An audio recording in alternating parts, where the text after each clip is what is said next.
بسم الله الرحمن الرحيم ياسين والقرآن الحكيم إنك لمن المرسلين على صراط مستقيم تنزيل العزيز الرحيم لتنذر قوما ما أنذر آباؤهم فهم غافلون لقد حق القول على أكثرهم فهم لا يؤمنون إنا جعلنا في أعناقهم أغلالا فهي إلى الأذقان فهم مقمحون وجعلنا من بين أيديهم سدا ومن خلفهم سدا فأغشيناهم فهم لا يبصرون وسواء عليهم أأنذرتهم أم لم تنذرهم لا يؤمنون إنما تنذر من اتبع الذكر وخشي الرحمن بالغيب فبشره بمغفرة وأجر كريم إنا نحن نحيي الموتى ونكتب ما قدموا وآثارهم وكل شيء أحصيناه في إمام مبين واضرب لهم مثلا أصحاب القرية إذ جاءها المرسلون إذ أرسلنا إليهم اثنين فكذبوهما فعززنا بثالث فقالوا إنا إليكم مرسلون قالوا ما أنتم إلا بشر مثلنا وما أنزل الرحمن من شيء إن أنتم إلا تكذبون قالوا ربنا يعلم إنا إليكم لمرسلون وما علينا إلا البلاغ المبين قالوا إنا تطيرنا بكم لئن لم تنتهوا لنرجمنكم وليمسنكم منا عذاب أليم قالوا طائركم معكم أئن ذكرتم بل أنتم قوم مسرفون وجاء من أقصى المدينة رجل يسعى قال يا قوم اتبعوا المرسلين اتبعوا من لا يسألكم أجرا وهم مهتدون وما لي لا أعبد الذي فطرني وإليه ترجعون أأتخذ من دونه آلهة إن يردني الرحمن بضر لا تغني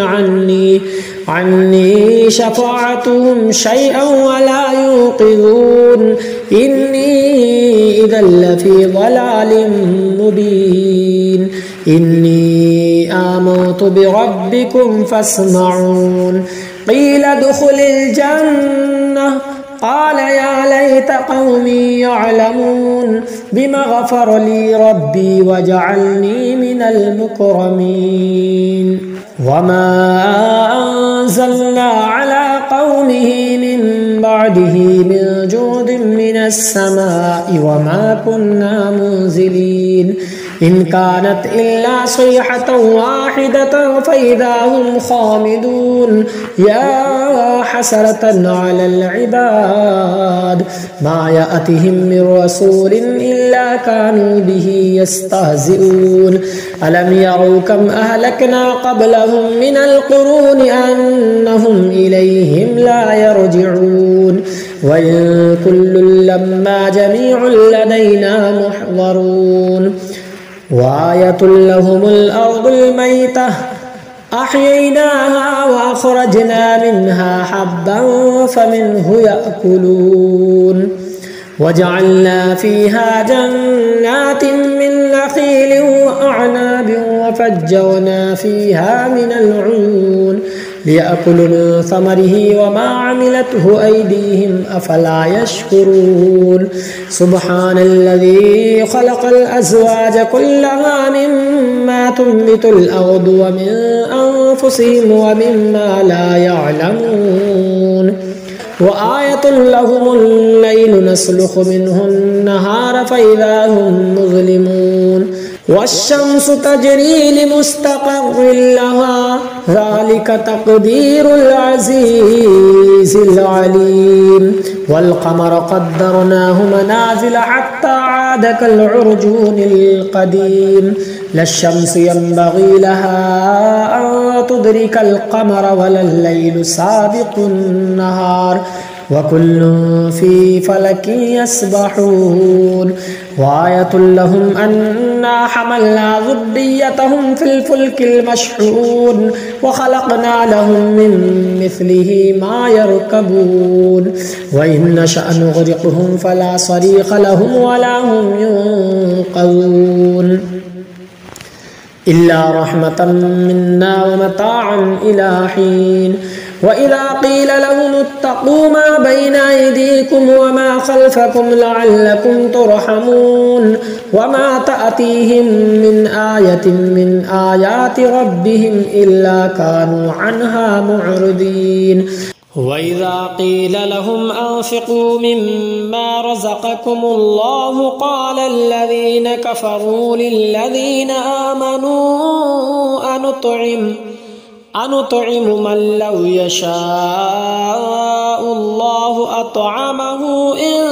أنتم إلا في ضلال مبين ويقولون متى هذا الوعد إن كنتم صادقين ما ينظرون إلا صيحة واحدة تأخذهم وهم يخصمون فلا يستطيعون توصية ولا إلى أهلهم يرجعون ونفخ في الصور فإذا هم من الأجداث إلى ربهم ينسلون قالوا يا ويلنا من بعثنا من مرقدنا هذا ما وعدنا الرحمن وصدق المرسلون إن كانت إلا صيحة واحدة فإذا هم جميع لدينا محضرون فاليوم لا تظلم نفس شيئا ولا تجزون إلا ما كنتم تعملون إن أصحاب الجنة اليوم في شغل فاكهون هم وأزواجهم في ظلال على الأرائك متكئون لهم فيها فاكهة ولهم ما يدعون سلام قولا من رب رحيم وامتازوا اليوم أيها المجرمون ألم أعهد إليكم يا بني آدم ألا تعبدوا الشيطان إنه لكم عدو مبين وأن اعبدوني هذا صراط مستقيم ولقد أضل منكم جبلا كثيرا أفلم تكونوا تعقلون هذه جهنم التي كنتم توعدون اصلوها اليوم بما كنتم تكفرون اليوم نختم على أفواههم وتكلمنا أيديهم وتشهد أرجلهم بما كانوا يكسبون ولو نشاء لطمسنا على أعينهم فاستبقوا الصراط فأنى يبصرون ولو نشاء لمسخناهم على مكانتهم فما استطاعوا مضيا ولا يرجعون ومن نعمره ننكسه في الخلق أفلا يعقلون وما علمناه الشعر وما ينبغي له إن هو إلا ذكر وقرآن مبين لينذر من كان حيا ويحق القول على الكافرين. أولم يروا أنا خلقنا لهم مما عملت أيدينا أنعاما فهم لها مالكون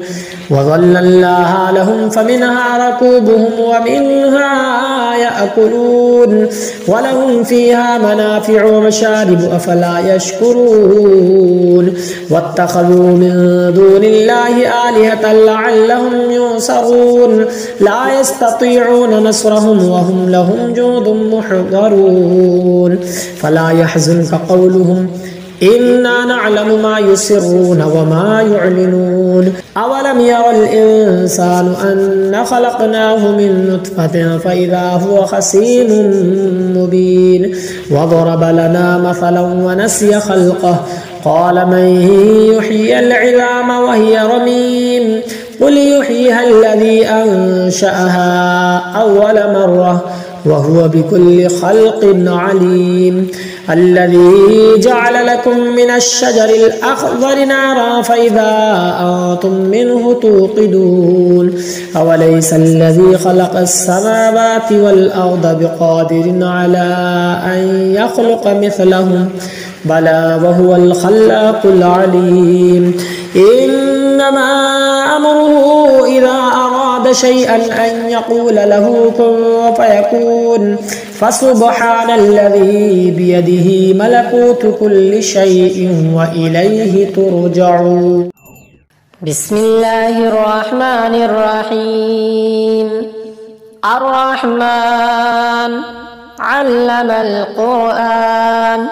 خلق الإنسان علمه البيان. الشمس والقمر بحسبان والنجم والشجر يسجدان. والسماء رفعها ووضع الميزان ألا تطغوا في الميزان وأقيموا الوزن بالقسط ولا تخسروا الميزان. والأرض وضعها للأنام فيها فاكهة والنخل ذات الأكمام والحب ذو العصف والريحان. فبأي آلاء ربكما تكذبان. خلق الإنسان من صلصال كالفخار وخلق الجان من مارج من نار. فبأي آلاء ربكما تكذبان. رب المشرقين ورب المغربين. فبأي آلاء ربكما تكذبان. مرج البحرين يلتقيان بينهما برزخ لا يبغيان. فبأي آلاء ربكما تكذبان. يخرج منهما اللؤلؤ والمرجان. فبأي آلاء ربكما تكذبان. وله الجوار المنشآت في البحر كالأعلام. فبأي آلاء ربكما تكذبان. كل من عليها فان ويبقى وجه ربك ذو الجلال والإكرام. فبأي آلاء ربكما تكذبان. يسأله من في السماوات والأرض كل يوم هو في شأن. فبأي آلاء ربكما تكذبان. سنفرغ لكم أيها الثقلان. فبأي آلاء ربكما تكذبان. يا معشر الجن والإنس إن استطعتم أن تنفذوا من أقطار السماوات والأرض فانفذوا لا تنفذون إلا بسلطان. فبأي آلاء ربكما تكذبان يرسل عليكما شواظ من نار ونحاس فلا تنتصران فبأي آلاء ربكما تكذبان فإذا انشقت السماء فكانت وردة كالدهان فبأي آلاء ربكما تكذبان فيومئذ لا يسأل عن ذنبه إنس ولا جان فبأي آلاء ربكما تكذبان يعرف المجرمون بسيماهم فيؤخذوا بالنواصي والأقدام فبأي آلاء ربكما تكذبان هذه جهنم التي يكذب بها المجرمون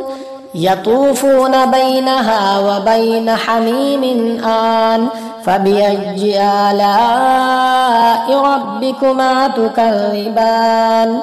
ولمن خاف مقام ربه جنتان فبأي آلاء ربكما تكذبان ذواتا أفنان فبأي آلاء ربكما تكذبان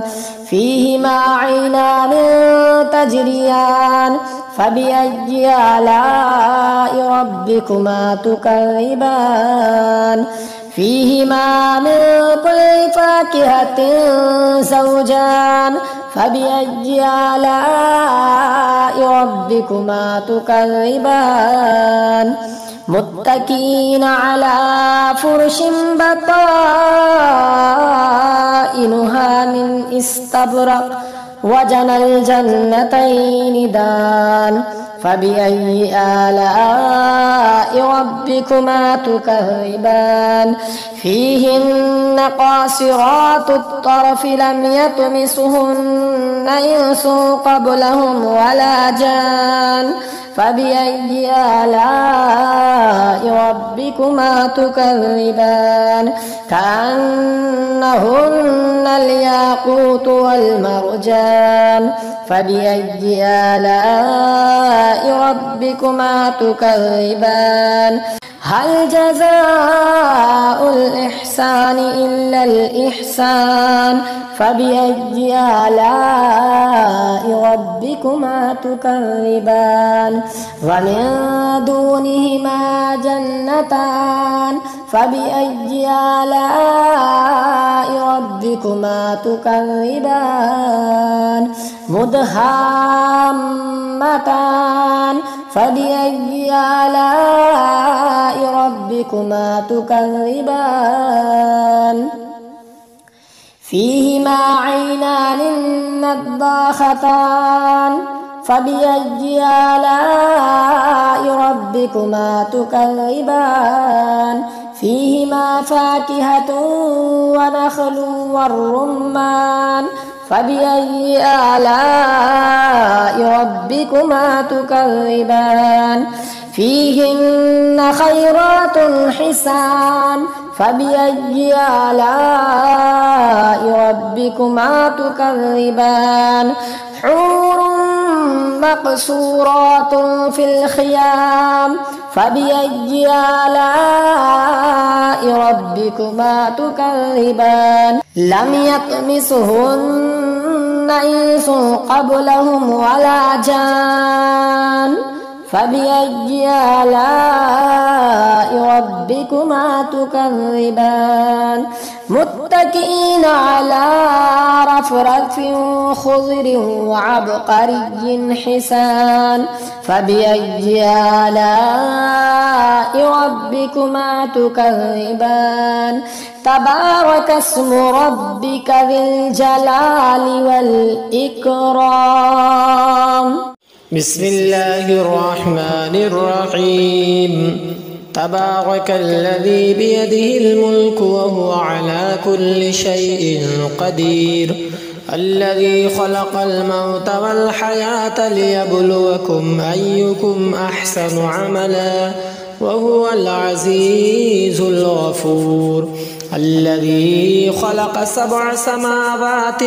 طباقا ما ترى في خلق الرحمن من تفاوت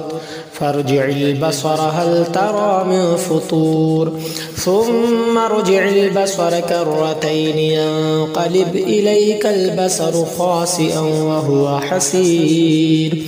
ولقد زينا السماء الدنيا بمصابيح وجعلناها رجوما للشياطين وأعتدنا لهم عذاب السعير وللذين كفروا بربهم عذاب جهنم وبئس المصير إذا ألقوا فيها سمعوا لها شهيقا وهي تفور تكاد تميز من الغيظ كلما ألقي فيها فوج سألهم خزنتها ألم يأتكم نذير قالوا بلى قد جاءنا نذير فكذبنا وقلنا ما نزل الله من شيء إن أنتم إلا في ضلال كبير وقالوا لو كنا نسمع أو نعقل ما كنا في أصحاب السعير فاعترفوا بذنبهم فسحقا لأصحاب السعير إن الذين يخشون ربهم بالغيب لهم مغفرة وأجر كبير وأسروا قولكم أو اجهروا به إنه عليم بذات الصدور ألا يعلم من خلق وهو اللطيف الخبير